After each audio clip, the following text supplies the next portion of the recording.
The Gulf states, known for their ambitious architectural endeavors, have become synonymous with mega projects that push the boundaries of innovation and luxury.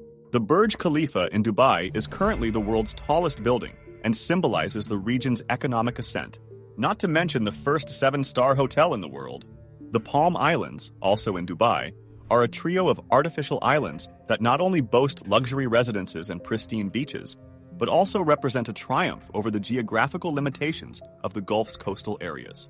Another groundbreaking project is The Line, a proposed smart city in Saudi Arabia, envisioned to be a 170 kilometers belt of hyper-connected future communities, without cars and roads and built around nature. The region's love for big, bold projects is clear in its grand and sometimes overly extravagant projects that never seem to finish. These endeavors raise a fundamental question. Why do the oil-rich Arab nations invest so heavily in these mega projects? The common rationale points to economics. It's believed that these projects, with their allure for tourists and businessmen alike, will diversify and sustain the economy's post-oil era. Countries like the United Arab Emirates, Qatar, and Saudi Arabia have relied on this approach, investing vast sums of money in impressive attractions and encouraging tourism by partnering with major international airlines. Yet, skepticism looms. Will these investments truly secure long-term prosperity, or are they just building sandcastles in the desert? The Middle Eastern penchant for grand infrastructural investments, like the ambitious 170-kilometer vertical city planned by Saudi Arabia, may seem extravagant to some. Diving into the motivations behind these projects unveils a narrative deeply rooted in history, politics, and cultural perceptions of wealth. It's crucial to understand the unique governmental structures prevalent in Gulf countries. Unlike most Western democracies, these nations are ruled by monarchies, where the wealth and authority are concentrated in the hands of royal families. For these rulers, investing in massive projects isn't just about practicality, but also about showcasing their power and enhancing the prestige of their kingdoms. These ventures are tangible symbols of their wealth and influence, resonating with a historical tradition of grandeur and luxury. Throughout history, societies have often used monumental constructions as a means of displaying power and prosperity.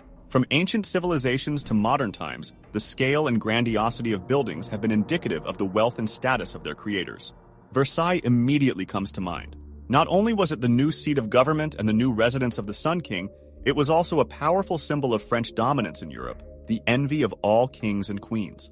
In the context of the Gulf states, this tradition takes on a contemporary form, with skyscrapers, palaces, and unique architectural marvels serving as modern-day monuments to wealth and success. The international stage plays a significant role in fueling these ambitions.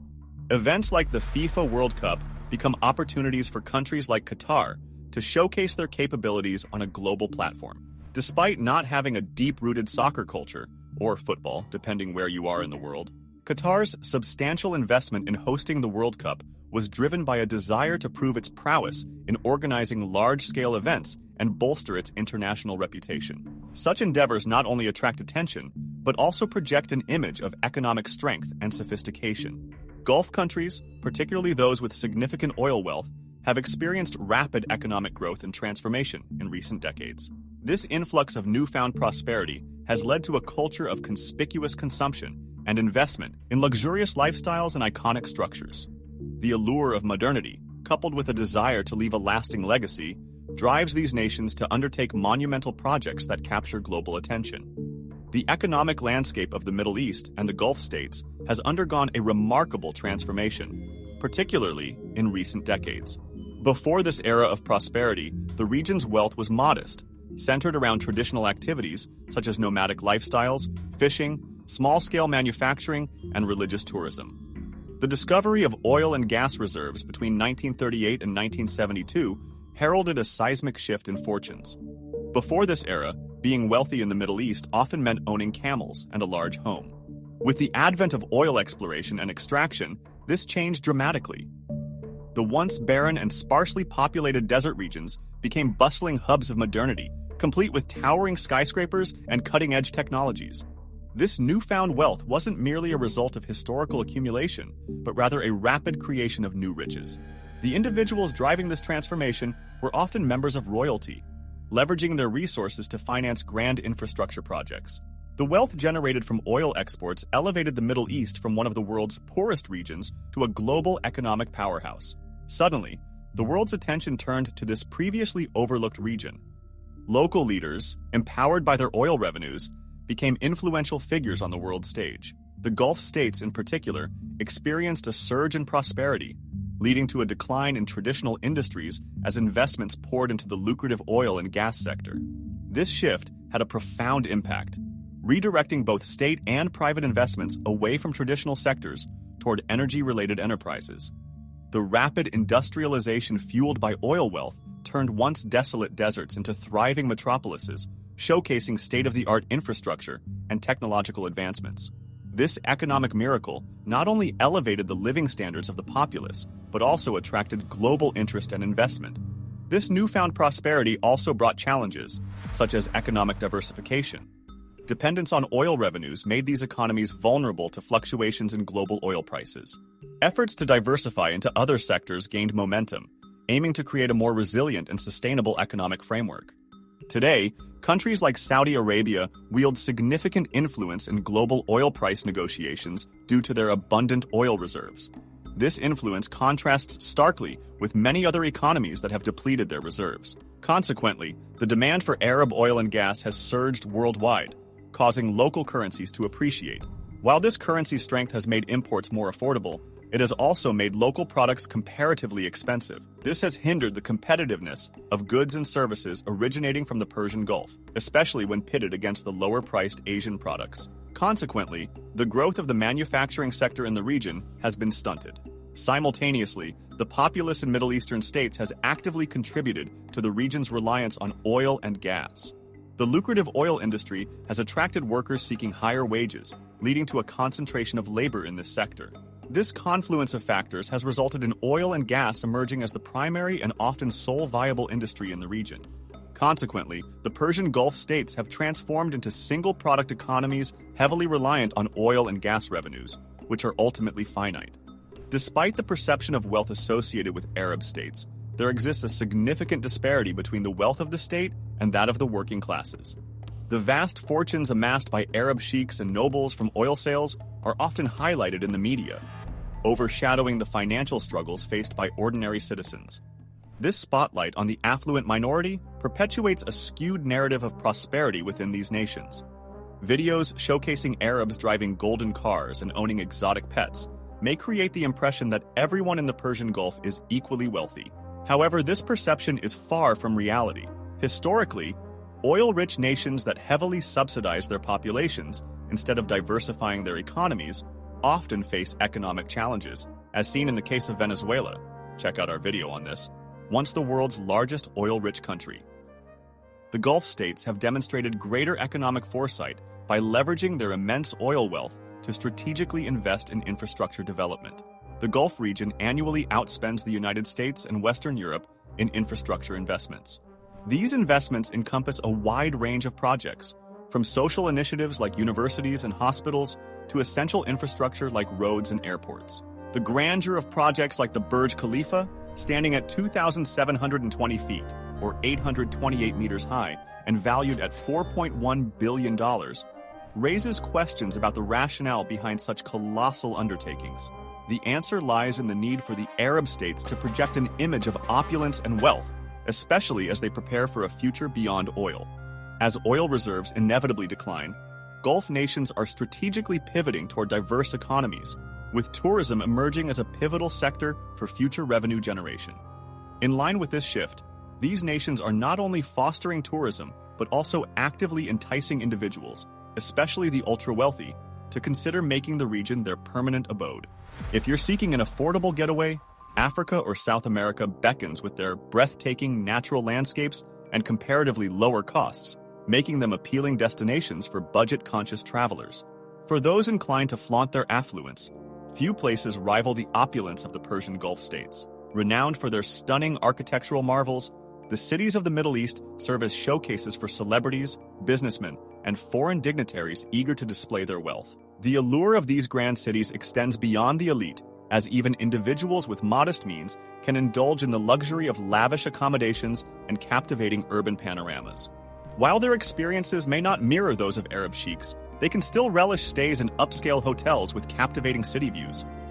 Tourism plays a pivotal role in the economic prosperity of these regions. Visitors, often more willing to splurge while exploring unfamiliar locales, drive a significant influx of spending. From fine dining experiences to adventurous outings amidst captivating landscapes, tourism fuels a thriving economy.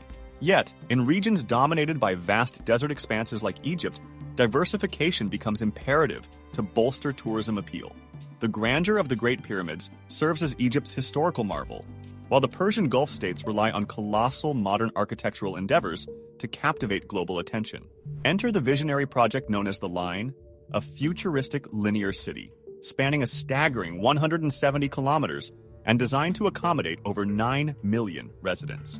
In 2017, King Salman of Saudi Arabia made a significant change in the line of succession, choosing his son Prince Mohammed bin Salman over his nephew for the throne. This move sparked interest worldwide, especially with Prince Mohammed's ambitious project called Neom.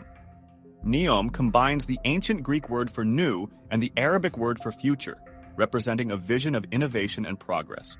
Financed by Saudi Arabia's Sovereign Wealth Fund, chaired by the Crown Prince, this project was initially estimated at $500 billion, although recent updates suggest it may exceed that figure. The scale of Neom is staggering, described as one of the most ambitious projects globally. Its first phase aims for completion by 2030, showcasing a commitment to monumental earthworks operations. The construction efforts, visible on platforms like YouTube, depict a vast undertaking, with constant work around the clock. This relentless effort involves moving millions of cubic meters of earth and water weekly, laying a solid foundation for what's to come.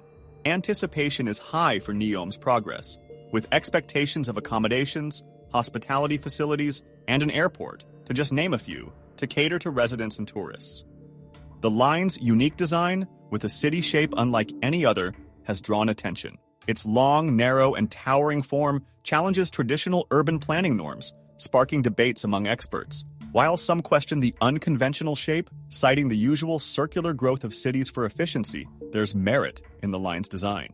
Building in a barren environment necessitates creative solutions. The elongated city structure not only maximizes distance, but also allows for efficient infrastructure, like the impressive train system promising zero carbon emissions and rapid travel. This city will use only renewable energy, thanks to smart technology. No roads, no cars, and no pollution, making it a dream for the environment. As of now, though, this city only exists on a website and in an announcement from the Saudi Crown Prince. Despite all the excitement, some experts doubt if the technology for such a city is ready yet. In a foreseeable turn of events, Bloomberg reported on April 5, 2024, that the projected size of this megacity might not be as large as initially anticipated. The latest information suggests that it will likely span only 2.4 kilometers and accommodate 300,000 residents by the end of the decade. This represents a significant reduction of 96.7% from the original plans. But is the project too big? Does it cost too much? Or maybe a loss of interest? It's not just the numbers that are worrying, but also because one of the companies involved is downsizing its workforce. Employees express concerns that the project is not progressing as expected. Management issues are apparent, with some attributing problems to a challenging work atmosphere and substantial expenditures yielding limited results. The Sovereign Wealth Fund of Saudi Arabia is seeking additional funding to support its ambitious Neom project. The scaling back of the project is because the overall budget for Neom in 2024 has not yet been approved by the fund, which has seen a decline in cash reserves. In 2022, Crown Prince Mohammed estimated that the first phase of Neom would cost $320 billion by 2030, with half of this amount expected to come from the sovereign fund. However, concerns have arisen as Neom's vast expenses have started to worry Saudi officials, indicating that the kingdom's wealth may not be as limitless as once thought. This financial reality is impacting Saudi Arabia's Vision 2030 program, which aims to diversify the economy. Some projects outlined in this program are likely to be delayed beyond 2030, with reports suggesting that the Neom megaproject may not be completed until 2050, leading to potentially higher costs. The entire Neom project is now projected to cost the kingdom a staggering $1 trillion. The feasibility of Neom has long been questioned due to the enormity and complexity of the project. Analysts have expressed skepticism about Neom's reliance on technologies that are either not yet invented or in prototype stages. For example, the proposed transit system would require speeds of 318 miles per hour or 512 kilometers per hour to cover 100 miles in 20 minutes, surpassing existing high-speed rail capabilities. While technologies like the Hyperloop, developed by Elon Musk, theoretically offer such speeds, they are still years away from practical implementation. Neom's reliance on futuristic technologies poses challenges and uncertainties, raising doubts about the project's timeline and cost-effectiveness. While touted as an innovative project, some view Neom as the most expensive publicity stunt in history, designed to divert attention from harsh realities. Despite claims that Neom is being developed on untouched land, it encompasses part of Saudi Arabia's neglected Red Sea coastline. This area is home to several towns with around 20,000 residents, including the Huat, a nomadic tribe with ancestral ties to the land. In 2020, the Saudi government sought to acquire the Huat's land forcibly, leading to clashes and even fatalities among tribe members who resisted eviction. Human rights defenders condemned these actions, highlighting the project's human cost and ethical concerns. Beyond the social implications, the line's design raises environmental red flags as well. Saudi Arabia's desert climate poses challenges, notably extreme heat. The proposed solution involves using mirrors on skyscrapers to deflect sunlight away from buildings, potentially creating localized hotspots with adverse effects. Environmental experts warn of disruptions to migratory bird routes, displacement of wildlife, and impacts on groundwater dynamics. Additionally, the sheer scale of the line's construction presents sustainability challenges. Building structures like a 500-meter-tall mirror line using low-carbon materials is impractical. The project would require vast amounts of steel, glass, and concrete, contributing significantly to carbon dioxide emissions despite plans for renewable energy usage. This contradiction undermines Neom's green credentials and raises questions about its long-term environmental impact. Neom is not just a single endeavor, but a collection of groundbreaking initiatives that are capturing the world's attention. At the heart of Neom's vision are several distinctive regions, each with its unique charm and purpose. Oxion stands out as a marvel of engineering, a floating industrial port city that seems to defy gravity and the very nature of urban development. It's a hub of innovation, floating on the waves of progress. Androgena is a testament to Neom's commitment to diversity and recreation, a mountainous area that boasts a ski resort destined to welcome athletes from across the globe for the Asian Winter Games in 2029. It's a place where snow meets ambition, and the thrill of winter sports comes alive in the harsh desert.